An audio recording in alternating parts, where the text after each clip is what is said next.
নমস্কার, আমি দিব্যেন্দু সাধু খান। আমার চ্যানেল শ্রী 108-এ আপনাদের সবাইকে স্বাগতম। আমি মূলত আধ্যাত্মিক বিষয় নিয়ে এই চ্যানেলে আলোচনা করি। সকল সনাতনী ভাই বোনদের উদ্দেশ্যে আমার বিনীত অনুরোধ, আপনারা চ্যানেলটি সাবস্ক্রাইব করে আমার পাশে থাকুন, যাতে ভবিষ্যতে এই চ্যানেলের মাধ্যমে আমি আপনাদের রামকথা পাঠ করে শোনাতে পারি। আমি এখন ভারত পাকিস্তান যুদ্ধের আবহে আপনাদের সংকটমোচন বজরংবলীর 108 নাম জপ করে শোনাচ্ছে। সংকটমোচন বজরংবলীর 108 নাম শ্রবণই একমাত্র উপায় কলিযুগের সমস্ত সংকট থেকে মুক্তি পাওয়ার জন্য। তাই প্রত্যেক সনাতনী ভাই বোনেরা, প্রত্যেক দেশবাসীরা দিনে একবার করে অবশ্যই শ্রবণ করুন এবং শ্রবণের পরে তার সম্পূর্ণ ফল পেতে কমেন্টে রাম রাম অবশ্যই লিখবেন। অর্থ লঙ্কেশ্বর সীতাবরে লঙ্কা পৌঁছিত অশোক হল সীতার উত্তর লাগি বীর হনুমান রাম নাম করে সে কামতিয়ান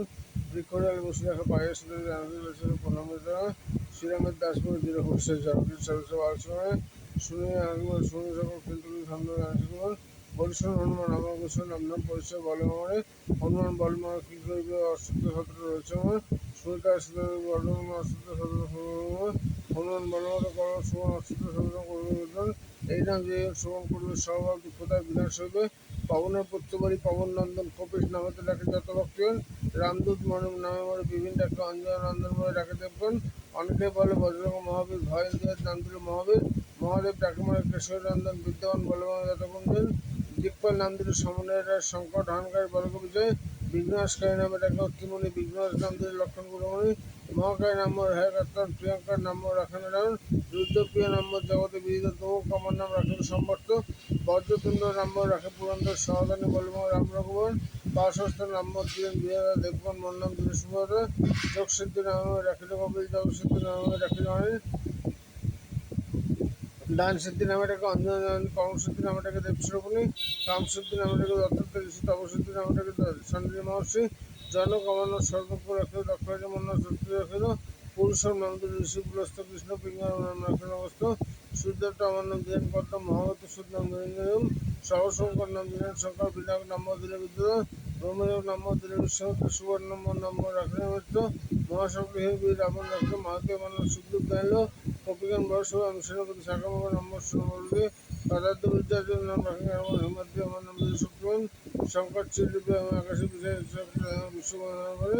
দুস্থ স্তম্ভ নাম হরিত স্তম্ভ নাম ভালোবাসা নমন ব্রহ্মময় নম্বর যোগী সিদ্ধি ধর্ম সবময় বিরোধ রাখিল সত্য অক্ষর নাম রাখিলেন মনো বিনাক পুত্র নাম রাখিলেন ভানু অভিষ্টদায়ক নাম দিলেন দেবসেন চন্দ্রমোহন নাম দিলেন সোনা পতঞ্জলি নাম ঋতম্বর ডাকে সপ্তর্ষি মণ্ডল ঋতম নাম ডাকে কুল আমার নাম সত্যম রাখিল সর্বগুণ আমার নাম পিতামহ দিল ভক্তের পরমগতি পর বিদ্যাসিত নাম রাখি বিষ্ণুদেব কপিশ্বর নাম দিলেন শিবন হনুমান রাখিল বিচিত্র আমার নাম দিলেন কমল সিদ্ধ মাতা ডাকলেন শিবকণ্ঠমালা অমর সকল ডাকে দিশক্তি উঠেন তপস্বী বলে আমার ডাকে সর্বজন সর্বজন ডাকে আমার নাম বিদ্যায় ঘূর্ণিত রোশন নামে ডাকে মন দ্বারা বীজপুত্র নম্বর অঙ্গ ডাকলে বালি মহারাজ নাম দিল কটক প্রধান সুখদেব দানের উদ্দেশ্য দর্শক পরিশ্রম করলো বিরাম বৃত্তমান নাম দিল সুখদেবের সাথে সম্পর্কে আমার নাম দিল মেঘমালা সিংহকে রাখলো নাম মর্কট রাখলো বনবাসী আমার নাম দান করতে দিল রামদূত নাম ডাকে হেমা বসতি অনন্ত আমার নাম দান মহামতি মন্ত্রী জাম্বুয়ান মানে কুঞ্জের টানা বসন্ত নাম দিল আমার বাবার নামে দ্বিতীয় নম্বর দিল দৈবত্ব নামে ডাকলো আমার ত্রৈলক্ষ বিজয়ের নাম মত হলো মহিমার নাম আখ্যান দিল আদিবান বলে ডাকলো বসল বিজদণ্ড আমার নাম দিলেন তৃষ্ণা বিনোদ আমার নাম দিলেন সুমুখ সুকুমার নাম তাদের সরসকে সুখে ময়দান মোহন নাম অধিকার দিল দিনাথ আমার নাম পক্ষীগণ দিল ভুবন মোহন নাম রাখেন মেনকা বিশ্বক নাম রাখে অঙ্গ শাখা পারমিক কর্তা নাম রাখেন নয়নী ভারত মোহন রামরকমণি মহাবলবান নামে ডাকে মণিগণ সত্য নামে ঠাকুর রক্ষণ বানর কটক বলে রাম নিশ্চয় বিহঙ্গ বলে রক্ষে রায়বার আমাকে কহেন তবে ভাবিয়া তাই করে তাই তো মানুষ মানব ঠাকুর দ্বন্দ্বমান নাম ধরে বেশ সকল নাম দিকে রাখিল কপিকর মন রাখে দীপক সন্তক নাম বাল্মীকি রচন মহাবান নাম রাখে যতক্ষণ ভর্তা নাম রাখি সুবিচারক মন নাম দিল বসুগণ মহামন্ত্রী বলে আসছে দ্বিতীয় পবন সুবিধা মহাসব পণ্ডিত কহিল মহিম আমার নাম গন্ধবায়না অষ্ট সেনা করে পাঠান সকল লক্ষ্যবাই সেদিন কাঠ করে করে সময় নানা সাথে বিমান আসনে সংকটমোচন বজরংবলীর 108 নাম জপ যদি কেউ যদি একবার করে নিষ্কামভাবে শ্রবণ করে তাহলে তার মোক্ষ লাভবী হতে পারে। তাই প্রতিটা ভারতবর্ষের যুদ্ধের আবহে প্রত্যেক দিন একবার করে অবশ্যই শ্রবণ করবে। সকাম করলে সকাম ফল পাবেন, আর নিষ্কাম করলে আধ্যাত্মিক লাইফে বকুলেও কি হতে পারে। নমস্কার।